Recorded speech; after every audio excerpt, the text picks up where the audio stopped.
Now, not many of us can imagine doing the same thing for 60 years. Well, some of us can, but that's Gerry Skelton's story. Now, these days he's an engine driver on the North Yorkshire Moors Railway, but he began his career with steam 60 years ago. He signed on as an engine cleaner at York, and he's been sharing a memory or two with Alan Whitehouse. They say Gerry Skelton could do this job in his sleep, oiling round an engine before a day's driving on the North Yorkshire Moors Railway. He may have notched up 60 years, but he still has vivid memories of his early days at York's loco shed. I started off as an engine cleaner, 16-year-old, and my first locomotive was a Class R. When you walked through the shed and you saw all these steam engines, it was a steam era, no diesel, steam era, and steam all over, smoke, and very busy.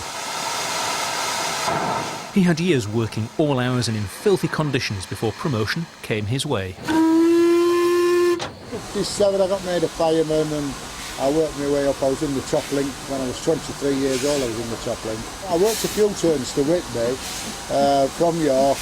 We worked to Whitby, put the train away, and we would go and have a part like and get some kippers and fish like, you know, and then just come back on a train.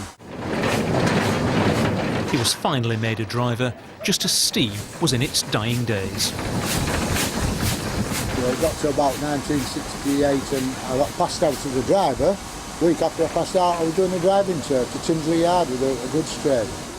So when retirement came around, there was only one thing he could do. I came up here and I picked it all up straight away again. It all come back very, very quick.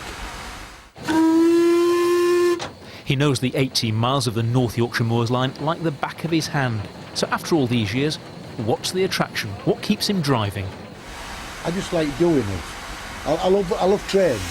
I love trains. Fantastic, eh?